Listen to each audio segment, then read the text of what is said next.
O desejado de todas as nações. Capítulo 9. Dias de luta. Desde os mais tenros anos, a criança judia era rodeada das exigências dos rabinos. Rígidas regras se prescreviam para cada ato até as mais pequeninas minúcias da vida. Sob a direção dos mestres das sinagogas, os jovens eram instruídos nos inúmeros regulamentos que, como israelitas ortodoxos, se esperava que observassem. Jesus, porém, não se interessava nessas coisas. Desde a infância agia independentemente das leis dos rabinos. As escrituras do Velho Testamento eram seu constante estudo e as palavras "Assim diz o Senhor" lhe estavam sempre nos lábios. À medida que as condições do povo começaram a ser patentes a seu espírito, viu que as exigências da sociedade e as de Deus se achavam em constante conflito. Os homens se estavam afastando da palavra de Deus e exaltando teorias de sua própria invenção. Observavam ritos tradicionais que nenhuma virtude possuíam. Seu culto era simples rotina de cerimônias. As sagradas verdades que se destinavam a ensinar achavam-se ocultas aos adoradores. Via Jesus que, em seus serviços destituídos de fé, não encontravam paz. Não conheciam a liberdade de espírito que lhes adviria de servir a Deus em verdade.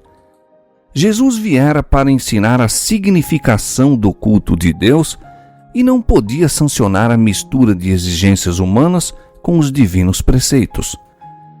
Não atacava os preceitos ou práticas dos doutos mestres, mas, quando o reprovavam por seus próprios hábitos simples, apresentava a palavra de Deus em justificação de sua conduta.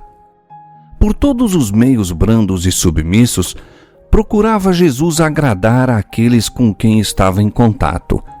Por ser tão amável, nunca estorvando a ninguém, os escribas e anciãos julgavam que seria facilmente influenciado por seus ensinos. Insistiam com ele para que aceitasse as máximas e tradições que haviam sido transmitidas dos antigos rabis, mas Jesus pedia para as mesmas a autorização da Santa Escritura. Estava pronto a ouvir toda a palavra que sai da boca de Deus. Não podia, entretanto, obedecer às invenções dos homens. Parecia conhecer as Escrituras de princípio a fim e apresentava-as em sua verdadeira significação. Os rabis envergonhavam-se de ser ensinados por uma criança. Pretendiam ser seu ofício explicar as Escrituras e a ele competia aceitar-lhes as interpretações. Indignavam-se de que se pusesse em oposição à palavra deles. Sabiam os rabinos que nenhuma autoridade se podia encontrar nas Escrituras para suas tradições. Compreendiam que, em entendimento espiritual, Jesus se achava muito além deles. Zangavam-se, no entanto, porque não lhes obedecia aos ditames. Não podendo convencê-lo, buscaram José e Maria expondo-lhes sua atitude de insubmissão. Assim sofreu ele repreensão e censura. Desde muito tenra idade, começara Jesus a agir por si na formação de seu caráter e nem mesmo o respeito e amor aos pais o podiam desviar de obedecer à palavra de Deus. Está escrito, era sua razão para cada ato que destoasse dos costumes domésticos. A influência dos rabinos, porém, tornou-lhe amarga a vida. Mesmo na mocidade, teve que aprender a dura lição do silêncio e da paciência no sofrimento. Seus irmãos, como eram chamados os filhos de José, tomavam o lado dos rabinos. Insistiam em que a tradição deveria ser atendida como se fossem ordens divinas. Consideravam até os preceitos dos homens como mais altos que a palavra de Deus e ficavam sobremaneira aborrecidos com a clara penetração de Jesus em distinguir entre o falso e o verdadeiro. Sua estrita obediência à lei de Deus condenavam como obstinação. Ficavam surpreendidos do conhecimento e sabedoria que revelava em suas respostas aos rabis. Sabiam que não receberam instruções dos sábios e, no entanto, não podiam deixar de ver que era para eles um instrutor. Reconheciam que sua educação era de mais alta ordem que a deles próprios. Não discerniam, entretanto, que havia tido acesso à árvore da vida, fonte de saber para eles desconhecida. Cristo não tinha espírito de exclusivismo e escandalizara especialmente os fariseus por se afastar a esse respeito de seus rígidos regulamentos. Encontrara os domínios da religião cercados de alta muralha de exclusivismo como assunto demasiado santo para a vida diária. Esses muros de divisão, ele os derribou. Em seu trato com os homens, não indagava: qual é seu credo? A que igreja pertence? Exercia seu poder de beneficiar em favor todos os que necessitassem de auxílio. Em lugar de fechar-se numa cela de eremita a fim de mostrar seu caráter celestial, trabalhava fervorosamente pela humanidade. Incutia o princípio de não consistir a religião bíblica em mortificações corporais. Ensinava que a religião pura e incontaminada não se deve manifestar apenas em determinados tempos e ocasiões especiais.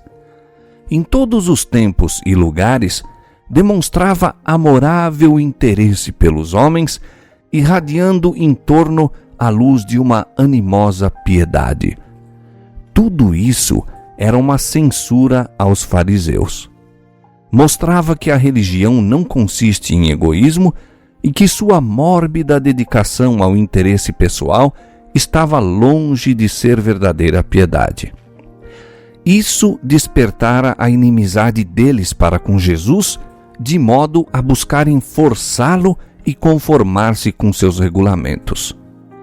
Jesus trabalhava para aliviar todo o caso de sofrimento que via. Pouco dinheiro tinha para dar, mas privava-se muitas vezes de alimento a fim de minorar a necessidade dos que pareciam mais carecidos que ele. Seus irmãos sentiam que sua influência ia longe em anular a deles. Era dotado de tato que nenhum deles possuía nem desejava obter. Quando falavam asperamente aos pobres e degradados, Jesus procurava exatamente aqueles seres, dirigindo-lhes palavras de animação. Aos que estavam em necessidade, oferecia um copo de água fria e punha-lhes no regaço sua própria refeição. Aliviando-lhes os sofrimentos, as verdades que ensinava eram associadas a esses atos de misericórdia, sendo assim fixadas na memória. Tudo isso desgostava os irmãos. Sendo mais velhos que Jesus, achavam que ele devia estar sob sua direção. Acusavam-no de se julgar superior a eles e o reprovavam por se colocar acima dos mestres e dos sacerdotes e príncipes do povo. Muitas vezes o ameaçavam e procuravam intimidá-lo, mas ele seguia avante tomando por guia as Escrituras. Jesus amava seus irmãos e os tratava com incansável bondade, mas eles tinham-lhe ciúmes, manifestando a mais decidida incredulidade e desdém. Não lhe podiam entender o procedimento. Grandes eram as contradições que se manifestavam em Jesus. Filho de Deus, era, no entanto, impotente criança. Criador dos mundos, a terra era possessão sua e, todavia, cada passo de sua existência foi assinalado pela pobreza. Possuía dignidade e individualidade inteiramente isentas de orgulho terreno ou presunção. Não lutava por grandeza mundana e achava-se contente até na mais humilde posição. Isso irritava os irmãos. Não podiam explicar sua constante serenidade sob provação e privações. Não sabiam que, por amor a nós, se tornara pobre para que, pela sua pobreza, enriquecêssemos. 2 Coríntios 8, 9. Não compreendiam melhor o mistério de sua missão do que os amigos de José entendiam sua humilhação e sofrimentos. Jesus era mal compreendido dos irmãos em virtude de não se assemelhar a eles.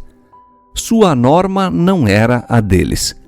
Olhando aos homens, via-os afastados de Deus sem o poder divino em sua vida. As formas de religião que observavam não lhes podiam transformar o caráter. Dizimavam a hortelã, o endro e o cominho, mas omitiam o mais importante da lei, o juízo, a misericórdia e a fé. Mateus 23, 23. O exemplo de Jesus era-lhes contínua irritação. Não aborrecia a ele senão uma coisa no mundo, e isso era o pecado. Não podia testemunhar uma ação injusta sem uma dor que lhe não era possível disfarçar. Entre os formalistas, cuja aparência de santidade ocultava o amor do pecado, e um caráter em que o zelo da glória de Deus constituía a suprema preocupação, era flagrante o contraste. Como a vida de Jesus condenasse o mal, encontrava ele oposição tanto em casa como fora. Sua abnegação e integridade eram comentadas zombeteiramente. Sua paciência e bondade classificavam-nas como covardia.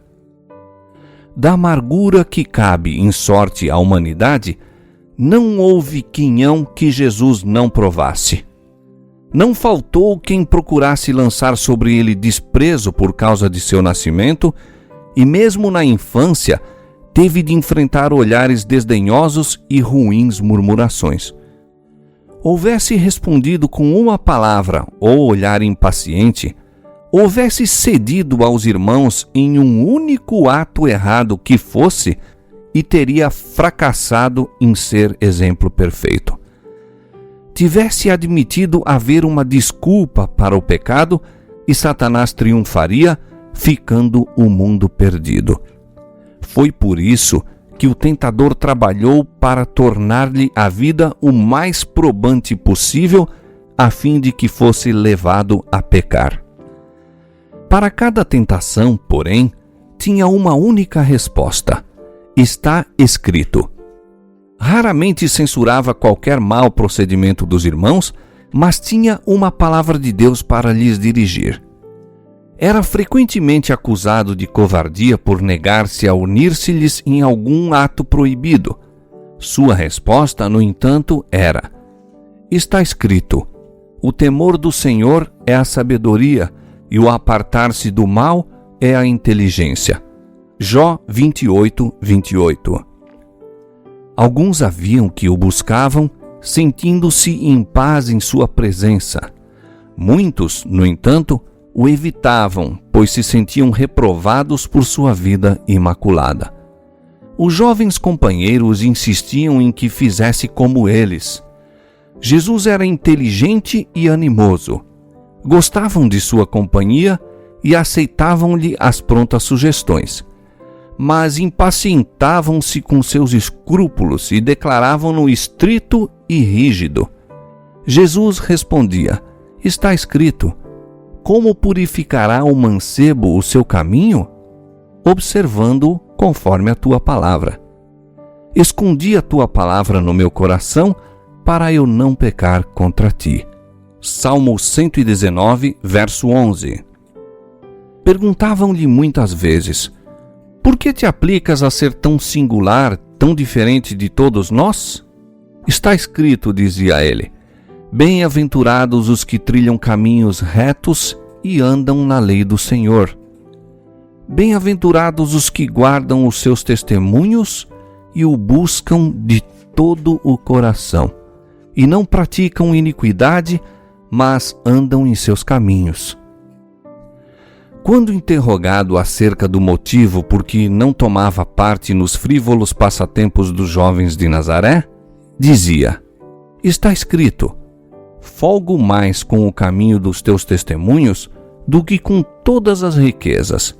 Em teus preceitos meditarei e olharei para os teus caminhos. Recriar-me-ei nos teus estatutos. Não me esquecerei da tua palavra. Salmo 119, versos 14 a 16. Jesus não contendia por seus direitos. Muitas vezes, por ser voluntário e não se queixar, seu trabalho era tornado desnecessariamente penoso. No entanto, não fracassava nem ficava desanimado. Vivia acima dessas dificuldades como a luz da face de Deus. Não se vingava quando rudemente tratado, mas sofria com paciência o insulto. Repetidamente lhe era perguntado: por que te submetes a tão maligno tratamento até de teus irmãos? Está escrito, dizia: filho meu, não te esqueças da minha lei e o teu coração guarde os meus mandamentos, porque eles aumentarão os teus dias e te acrescentarão anos de vida e paz. Não te desamparem a benignidade e a fidelidade. Ata-as ao teu pescoço, escreve-as na tábua do teu coração, e acharás graça e bom entendimento aos olhos de Deus e dos homens. Provérbios capítulo 3, versos 1 a 4. Desde a ocasião em que os pais de Jesus o acharam no templo, seu modo de agir foi para eles mistério. Ele não entrava em discussão, todavia o exemplo que dava era uma lição constante. Parecia como pessoa separada. Sua felicidade encontrava-se nas horas em que estava a sós com Deus e a natureza. Sempre que lhe era concedido esse privilégio, afastava-se do cenário de seus labores e ia para o campo a meditar nos verdes vales, a entreter comunhão com Deus na encosta da montanha ou entre as árvores da floresta. O alvorecer frequentemente o encontrava em qualquer lugar retirado, meditando, examinando as Escrituras ou em oração. Dessas horas quietas, voltava para casa a fim de retomar seus deveres e dar exemplos de paciente labor. A vida de Cristo foi assinalada pelo respeito e o amor à sua mãe. Maria acreditava em seu coração que a santa criança dela nascida era o tão longamente prometido Messias. Não ousava, entretanto, exprimir essa fé. Foi através de sua existência terrestre uma partilhadora dos sofrimentos do Filho. Com dor testemunhava as provações que lhe sobrevinham na infância e juventude.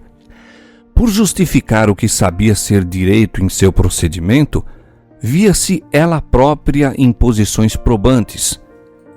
Considerava as relações domésticas e a terna solicitude da mãe em torno dos filhos de vital importância na formação do caráter. Os filhos e filhas de José sabiam isto e, prevalecendo-se de sua ansiedade, procuravam corrigir as atitudes de Jesus segundo norma deles. Maria argumentava muitas vezes com Jesus e insistia em que se conformasse com os usos dos rabis. Ele, porém, não podia ser persuadido a mudar seus hábitos de contemplar as obras de Deus e buscar aliviar os sofrimentos dos homens ou mesmo dos mudos animais. Quando os sacerdotes e mestres solicitavam o auxílio de Maria em dirigir Jesus, ficava grandemente perturbada. O coração tranquilizava-se-lhe, porém, quando ele lhe apresentava as declarações das Escrituras em apoio de seu proceder. Por vezes, ela vacilava entre Jesus e seus irmãos, que não criam ser ele o enviado de Deus. No entanto, abundantes eram as provas de ser divino o seu caráter. Ela o via sacrificar-se pelo bem dos outros. Sua presença criava em casa uma atmosfera mais pura e sua vida era como um fermento operando entre os elementos da sociedade. Inocente e incontaminado, andava ele entre os irrefletidos, os rudes, os descorteses, entre os injustos publicanos, os negligentes pródigos, os iníquos samaritanos, os soldados pagãos, os rústicos camponeses e a multidão mista. Dirigia aqui e ali uma palavra de simpatia ao ver criaturas fatigadas, vergadas ao peso de duras cargas. Partilhava de seus fardos e revelava-lhes as lições que aprendera da natureza acerca do amor, da benevolência e bondade de Deus. Ensinava a todos a se considerarem dotados de preciosos talentos, os quais, se devidamente empregados, lhes adquiririam riquezas eternas. Extirpava da vida toda a vaidade, ensinando também pelo próprio exemplo que cada momento de tempo se acha carregado de resultados eternos, que deve ser apreciado como um tesouro e empregado para fins santos. Não considerava ninguém indigno, mas buscava aplicar a toda a alma o remédio salvador. Em qualquer companhia que se encontrasse, apresentava uma lição adequada ao tempo e às circunstâncias.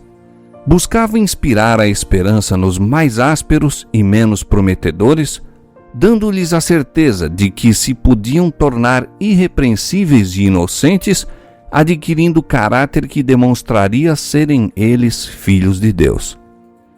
Encontrava frequentemente pessoas que haviam flutuado à mercê de Satanás e não possuíam forças para romper-lhe as malhas. A essas almas, desanimadas, enfermas, tentadas e caídas, Jesus costumava dirigir palavras da mais terna compaixão, palavras cuja necessidade era sentida e que podiam ser apreciadas. Outros deparava ele que se achavam empenhados em renhida luta contra o adversário das almas. A esses animava a perseverar, assegurando-lhes que haviam de vencer, pois tinham a seu lado anjos de Deus que lhes dariam a vitória. Aqueles a quem assim ajudava convenciam-se de que havia alguém em quem podia confiar plenamente. Ele não trairia os segredos que lhe desafogassem nos compassivos ouvidos. Jesus era o médico do corpo da mesma maneira que o era da alma. Interessava-se em todos os aspectos de sofrimento que se lhe apresentavam e proporcionava alívio a todos, havendo em suas palavras o efeito de um bálsamo suavizador. Ninguém podia dizer que se houvesse operado um milagre, mas virtude, o poder curativo do amor, dele saía para os enfermos e aflitos. Assim, de maneira discreta, trabalhava pelo povo já desde a infância, e foi por isso que, ao começar seu ministério público, tantos havia que o escutavam alegremente. Todavia, Jesus atravessou sozinho a infância, a mocidade e os anos varonis. Em sua pureza e fidelidade, pisou sozinho o lagar e do povo ninguém havia com ele. Carregou o tremendo peso da responsabilidade pela salvação dos homens. Sabia que, a menos que houvesse decidida mudança nos princípios e desígnios da raça humana, todos estariam perdidos. Isto era o peso de sua alma e ninguém podia aliviar a carga que sobre ele repousava. Cheio de ardente propósito, realizou o objetivo de sua vida, a fim de servir de luz aos homens.